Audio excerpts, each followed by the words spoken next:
Hello and welcome. You're watching Cricbuzz Live. My name is Tanay Tiwari. It's the third T20I between India and South Africa. India, of course, have already gained an unassailable lead in this series 2-0. But this game happens in Indore. This is the last T20I for both these teams ahead of that T20 World Cup. And if my face looks fresh, it is just makeup because I've stayed up all night to add some really youthful elements to today's show. But the two youthful elements, the most youthful elements on this show, were not added by me. I just requested them to come in. AJ and JB, Mr. Ajay Jadeja, Joy Bhattacharjya, gentlemen, welcome. How are you doing? We're doing very well. We seem to be very color coordinated today as well. Yeah. And all of us are in black, actually. And again, you started going after our age, man. I know we are older than you. We are trying very hard. Not at all. We're trying very hard. I can assure you, amongst all three of us, Joyda can run the most. I'll be second. Absolutely. And I'll beat you there. 100%, sir. I have never doubted that. I have to dress up accordingly to match up with you guys. I've never said it, sir. What are you saying? But it's nice to be with you. It's nice to be with young people, to understand what the young people are thinking about. Sir, क्या बात है, आपने तारीफ कर दी तो show की शुरुआत वैसे ही बहुत अच्छी हो गई.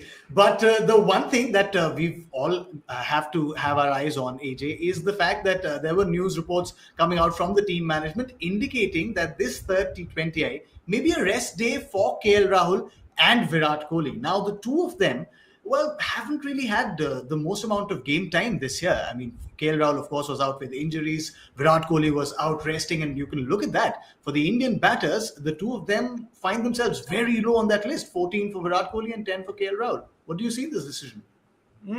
I don't know. I mean, I've been giving you the guarantee card with KL Rahul after that couple of games that he had to take back.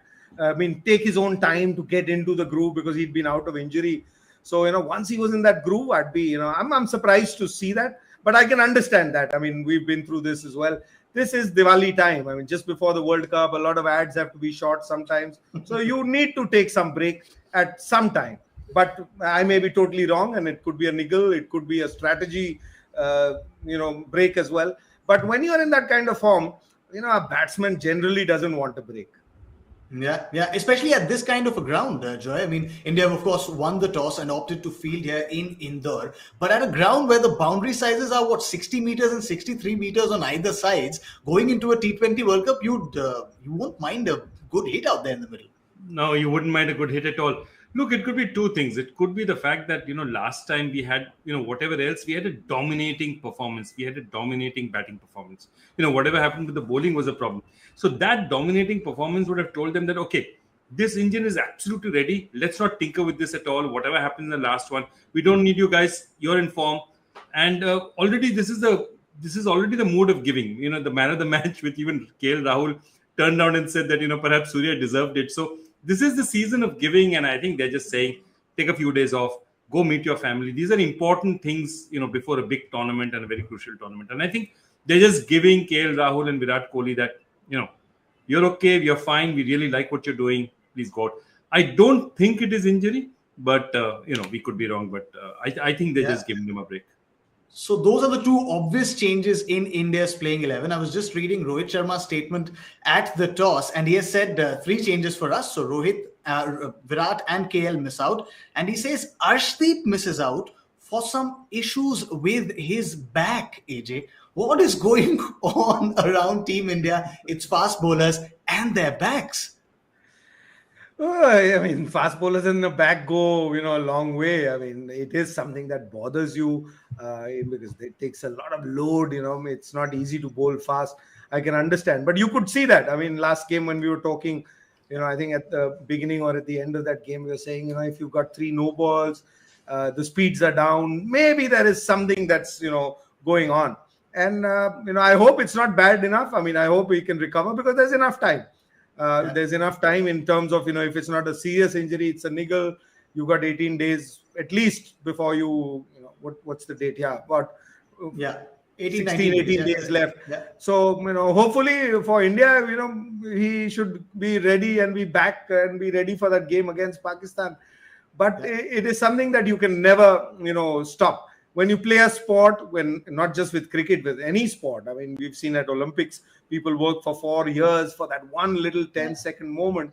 And, sometimes, just a month before the World Cup, month before the Olympics or any other big event.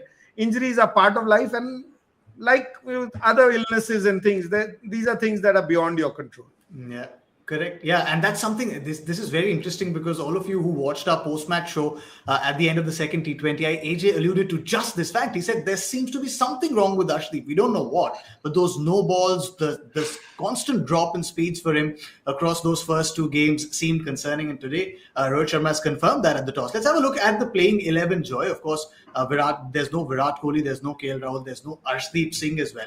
So the three changes there are Umesh Yadav and Mohammad Siraj both come back in, and Shreyas Iyer, because he was the only other specialized batter in that squad, so he comes in, which means Rishabh Pant on his birthday will open, and this is a good gift for Rishabh Pant, and we'd like to see some sort of a return gift from Rishabh Pant as well on his birthday.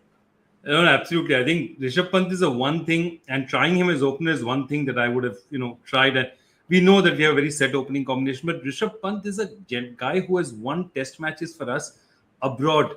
There are very few players of that kind of caliber. And that's my one point, that if you have a player of the caliber of Rishabh Pant, you find a way to accommodate him in the 11. And I'm a complete believer in that. So I'm delighted to see him.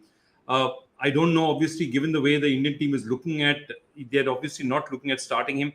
But if he comes here and he gives a good performance, it makes a huge, huge difference. He's a very confident kid, and that we know. He backs his abilities. He's a confident kid. It's look back at it. He's not playing the 11. He's not he's not in that Indian team's thoughts for the 11.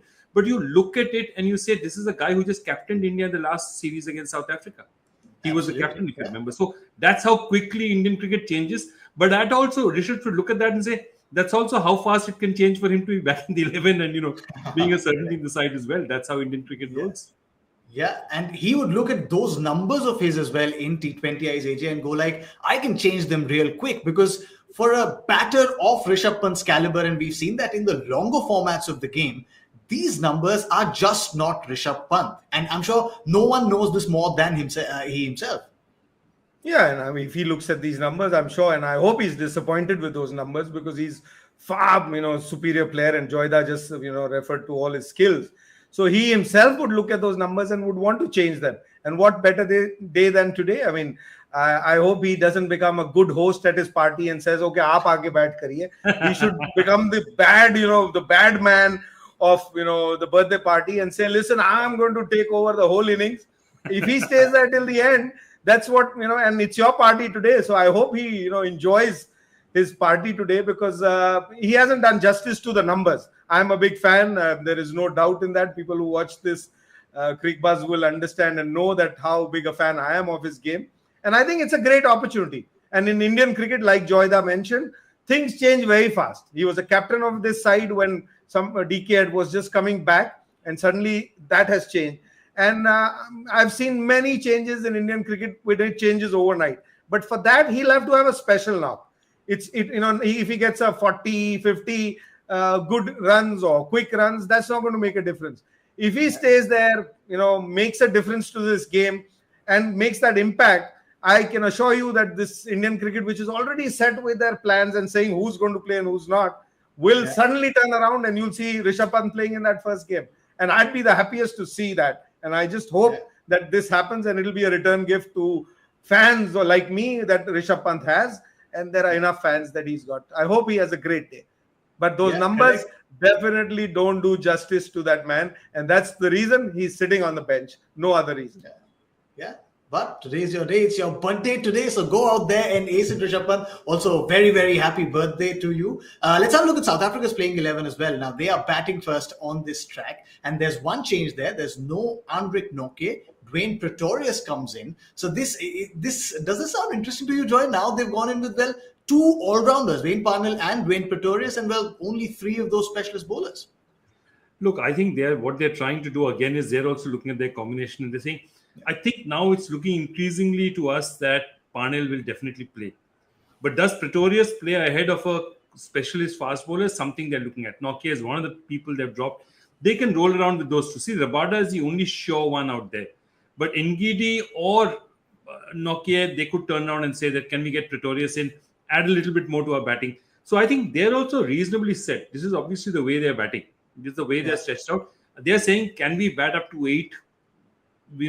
Can we have decent batsmen 8 instead of 7? And it's something worth trying. And Nokia didn't have a great day the last time around either. Yeah. So all those are factors, and Nokia is actually a very different kind of bowler, because he's a very confidence kind of bowler. As in, he's not very confident himself. He gets it. His first over is good. His first couple of overs is good. He normally goes really well. So sometimes the players like that is just useful to say, don't worry about it. Stay. World Cup comes, just we'll unleash you in better conditions in Australia. Yeah, but and who wants to own a 60-meter pitch? Yeah, that is true. That is true.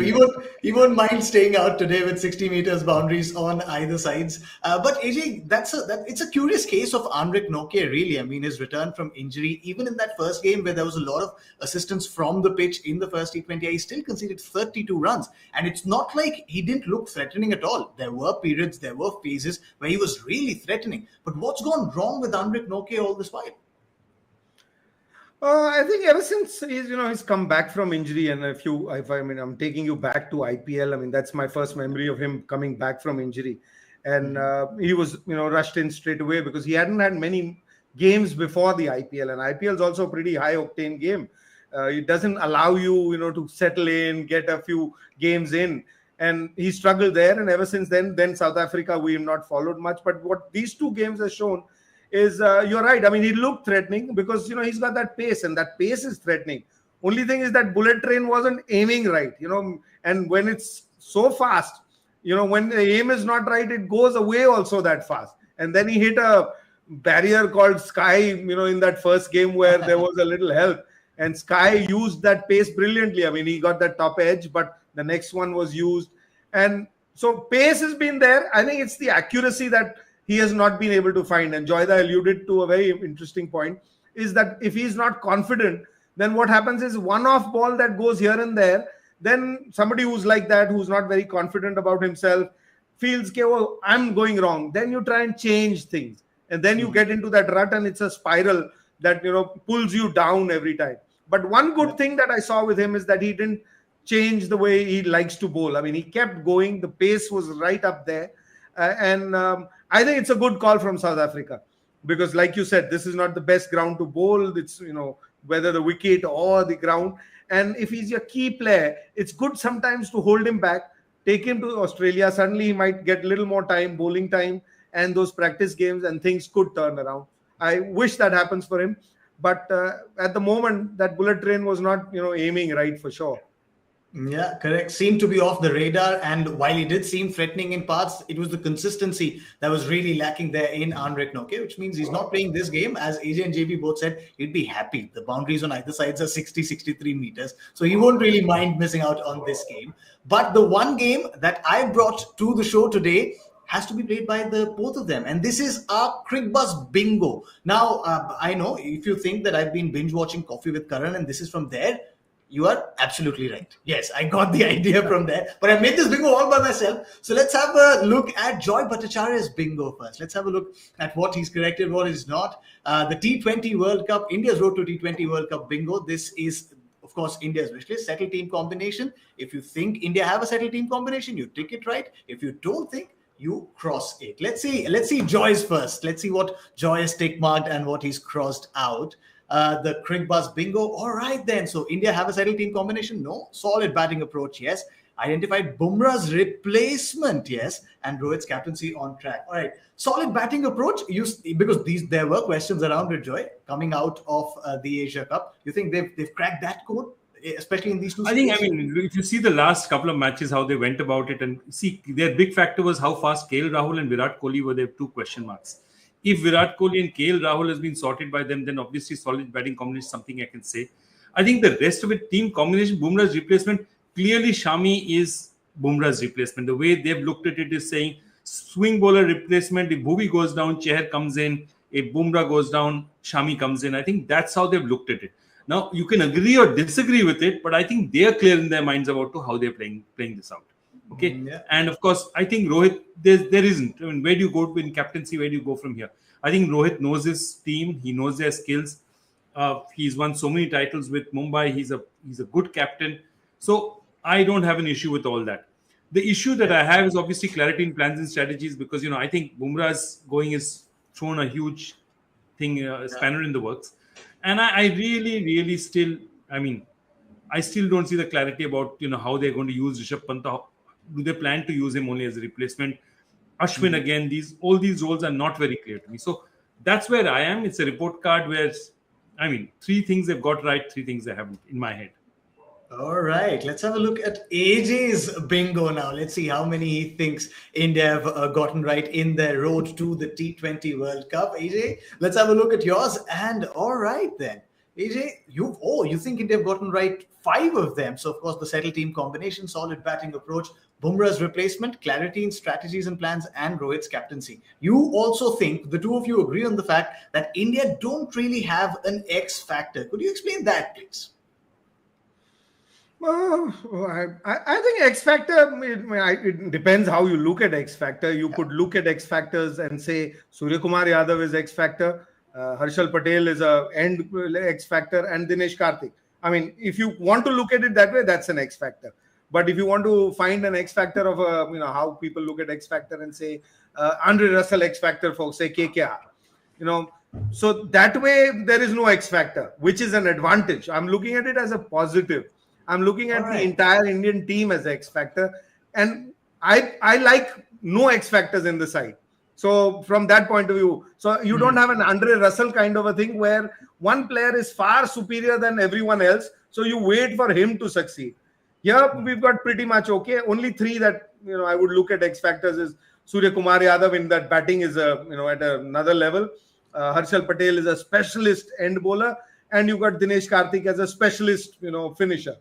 So up to you, but in that case, I put a X because I was looking at Andre Russell kind of thing. So it's a positive X that you've got in there.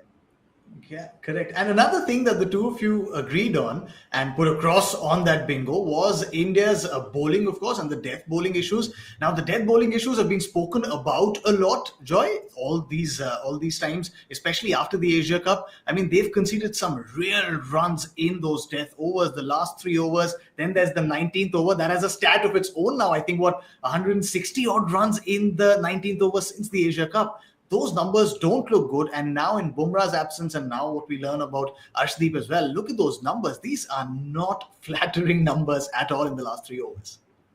No, absolutely. And I mean, you look at it, the kind of runs that we are going for, and last 3 overs is just that, as I said, Harshal Patel is on one side. But there are 2 factors to this. One is that obviously the person on the other end, Bhuvaneshwar, has been absolutely savaged in this situation. And he's just really not managed to get any control out of it.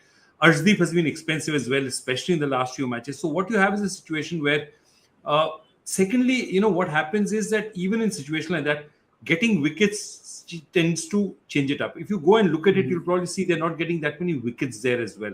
Because if you have a wicket, new batsman changes, he takes a couple of balls to adjust, or he tries to hit a shot first up.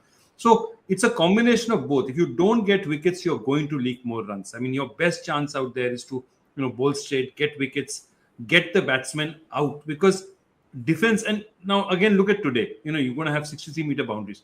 Are you really going to be able to defend these boundaries? Are these boundaries defensible? No. So your best hope is to try and attack and try and get wickets, because you have no other way to go about it. So I think we are not getting wickets, and for me that is the hugest factor. The fact that even 236 does not seem safe is not a good thought for Indian cricket. Yeah, correct. And as we saw in the last game, in fact, both the games this series, the first T20I as well, you had a side down, 5 down for 9 runs, and yet you concede 27 in the last 3. That's a concern. But AJ, you said in your bingo that strategy and planning is something that you see India very clear with in their plans and strategies ahead of the World Cup. Are they clear about their death overs planning though? I think they're pretty clear. It's just that the resources, what they've got to work with it. They've been clear. I mean, I may not agree with the way they've gone about, but it's been very clear. We saw the coach come out, I think about 7 games ago, where he came and made it very clear it's horses for courses. So there is no team combination, because the good example is the last 2 games. You had conditions which were totally different, and you're going to Australia. You're going to go from Melbourne to all the way to Perth. Then you might end up in Adelaide. You might play a semi-final at Sydney. So all these conditions, you're going to have different combinations. So how can you look at a side and say, look, this 11 they figured out or not figured out? Once the coach and the captain are very clear that they want to play horses for courses, they've got enough talent. for that, and that's why it's a yes for me. Because say if you got a wicket where you want 3 spinners to play in a side, you've got that. You want to play 4 seamers, you've got 4 seamers, and you've got an all-rounder who can bowl seam as well. Now the quality of those bowlers towards the end, yes, those numbers are worrying, and that's why the end overs worry is there for me. I've kept that. Yeah. But the strategy and the combination of the side in that question, I think they are very clear. Because you heard KL Rahul come out the other day, also talk about his bowling. You heard, Captain Rohit Sharma talk about how he wanted to play. And Rohit Sharma is a big fan of Rishabh Pant as well. And in spite of that, he's gone for, Dinesh Karthik. And he was very clear why he wants him. There are certain roles. So I think this team has made it very clear that everybody's going to play roles. And they are hoping that the roles that each one plays will come through on that day. And the proof was what we saw day before. And that's like the best day for batting roles. My worry is only with Indian team is that when your roles, wala players, come in at different roles, then what's going to happen? Because when you have a solid start, you don't lose wickets, your team is set at the moment. I'm only worried when you're going to be 3 down, how are you going to play then? But that's not worry for them, and they don't. And at the end of the day, the team has to believe the way they want to play. And at this moment, all signals that I see from the side, whether it's in the social media, whether it's in the interviews, they all seem to be in alignment with whatever Captain Rohit Sharma wants to do.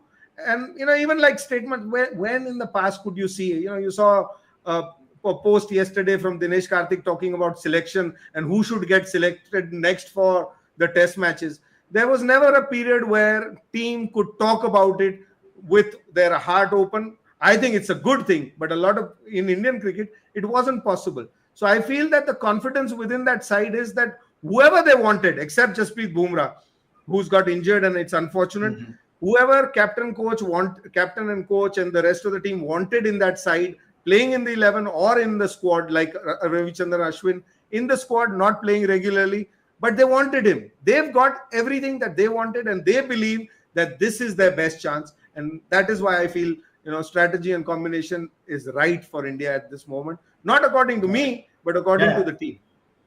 All right. See, such interesting conversations came out of the Cricbuzz bingo that we put together, but you guys can join in the conversation as well. You have to join in the conversation. Screenshot this Cricbuzz bingo. Do your thing and tag us on Instagram. Put it up as your stories. And I've collated a hamper here, but I'll keep that here only. We'll reshare your stories on Instagram. Hamper is ready. Hamper is ready. Oh, the hamper's ready. Okay, yeah, so we'll do it on Instagram now when they come. Yeah, 100%. See, the hamper is ready. We've got some trophies for you as well. There are books. There's a globe right behind AJ. We'll show all of that to you and, of course, share your Instagram stories. Not sending any hampers your way. But let's have a look at India's playing 11 now. There are, of course, 3 changes there. India won the toss and opted to field. Umesh Yadav, Mohammad Siraj, Shreyas Iyer come in. There are, of course, changes because there is no KL Rahul, no Virat Kohli. Both of them have been rested. And there's no Arshdeep Singh, who's also been rested, but has some issues with his back, in whose place come Shreyas Iyer, Umesh Yadav, and Mohammad Siraj. If we have a look at South Africa's playing 11, they also have made one change. Anrik Noke goes out. Dwayne Pretorius comes in, which means they play one less specialist bowler and an extra all-rounder for themselves as well. But another worry for South Africa, Joy, going into this game and perhaps in this series as well, has been Temba Bavuma. Now, the runs just haven't come in this series, though they haven't come literally also. He's not gotten off the mark. But post the T20 World Cup last year as well, the average isn't very good to look at. The strike rate, it's just, he's been in all sorts of troubles. He's just not got it together. See, I'll tell you, he's under a lot of pressure because what's happening is that you also have a situation where no matter what, given the current political climate in South Africa, and I agree with it to a certain extent, they feel that he's a very good, calm person. He's a good leader of people and he deserves to be the captain of the team. But to be the captain of the team puts an additional pressure on your batting performance as well. And therefore you feel, even if people are not saying it, he's feeling the pressure of saying that, I'm just here because of the color of my skin. And I think these are worries that, it does bother players. It does bother players. And Bavuma is, if you read a little bit more about him, the kind of struggles he went through to come to play cricket and do it, he's a very determined young man. He does not want to get anything which he doesn't deserve. So sometimes I think it's a matter of trying too hard. And, you think about it, South Africa would have looked at it and said, can we play him somewhere else? And the big problem about playing him somewhere else is he's not the kind of guy who can tonk it anywhere else. You have to bat him in 1, 2, or 3. You put him anywhere else, I mean, he's not really a person who can really accelerate beyond 6 hours, doesn't have that kind of power or timing. So you're stuck with him. You have to, if he's there, you have to open with him. And therefore, opening is always putting pressure on him. So I think they're in a situation that they don't like. It's like a itch that they can't scratch, and they don't want to scratch, especially for the World Cup. They've had a lot of issues with coaches and captains and changes. So they don't want to change it. They're just crossing their fingers and hoping things sort out for them. He gets at least one decent knock before the World Cup. Yeah, that's something that AB de Villiers also said on his Twitter spaces. He said, I've seen many players go into big World Cups without any form and then excel there. And South Africa would hope that happens. But the one thing that Joy mentioned there, AJ, is very true. I mean, he's a true character, Temba Bavuma, from where he's come to play the kind of play cricket at the highest level and excel at it in other formats is great. But if you had to give one advice to Temba Bavuma, what would that be? Because his struggle has been real in this format. I think he doesn't have to go too far. He has to look to his partner and look to the last game. If Quinton de Kock could take his time and find that form, that is the only way to do it. And this is probably his last opportunity. So how Quinton de Kock at one end took his time. They ended up losing that game, but it will benefit them in that World Cup. And if he's going to be the captain, I think he can take a game like that and not throw it away. He can get out. I mean, he might get out, but the last couple of times we've seen him get out is not somebody's beaten him or has got bowled. He's trying to move on with it. Even if he plays 20 balls with no runs, that probably will give him more confidence. I know it's easier said than done, but that is your only option at this stage. And it's happened for Quinton de Kock. We saw the revival of, KL Rahul a few games ago. You need time. When you're not going through, that is why this is a team sport. Every day, everyone is not in his top form. Good players or players in form have to carry players who are not in form in that time, and that makes a better team. So my advice to him is to hang in there. If he can be there for 10 overs, not worry about this game, just like what Quinton de Kock did. It will benefit him, and it will probably benefit South Africa in that World Cup campaign because he's the captain. And you heard Joyda, there are reasons for him being captain, and he's not going to be changed. So might as well solve it before you get to the World Cup. Might as well. Just hang in there is the advice for Temba Bavuma. But you guys can't hang in there for long. Yes, you've got to get those keyboards moving because it's time for the Joy Factor question. Let's see what Professor Joy has got for us today. Joy. Only 3 Indian cricketers have won this award. 2 of them are Irfan Pathan and Cheteshwar Pujara. Who is the third and which award is being referred to? 3 cricketers have won a specific award. 2 of them are Puji and Irfan Pathan. Is there a hint? Is the panel from that state? That's a has he given it away? All right. Send in your answers using #Cricbuzz Live. No more hints. He's already promised you a hamper. Now, no more hints from here. But the one hint that I need for our guessing game is how many do South Africa score? India won the toss, opted to field first. AJ, small boundaries, flat track. Who's opted to field? India. India opted to field, South Africa had a good game. They came back. They lost by 16. 189. No, 189. Sir, itni kaani karne ke baad, you came back to 189. I thought you'd go to another number this time around, but consistency. Consistency, घड़ी भी 2 बार दिन में बंद घड़ी भी right होती है. तो let's stick to 180. पिछली बार गड़बड़ की थी ना, लोअर जाने की कोशिश की, विकेट ऐसी है वैसी है. यहाँ बैठ के विकेट नहीं दिखती, अंतर्यामी नहीं है अभी हम. That is true. All right, 189 for AJ. JB, what's your score? Okay, he's gone for Viv Richards at Old Trafford with a great partnership with Michael Holding. That's the 189, which is a world record for the longest time. I shall go for Dhoni against Sri Lanka, 183. 183. Or Saurav Ganguly against Sri Lanka, which is also 183. Or Virat Kohli against Pakistan in the Asia, which is also 183. Yeah. All right, so I go, I don't know, short boundaries. I go for my maiden double century in book cricket, 201. That's my score prediction. What are your score predictions? Don't forget to share it with us using #Cricbuzz Live. That's all the time we have on Cricbuzz Live right now. At the 10 overs mark, we'll of course meet you with Cricbuzz Combox. Many thanks to AJ. Many thanks to JB for joining us. Thank you to all of you as well. We'll see you all soon.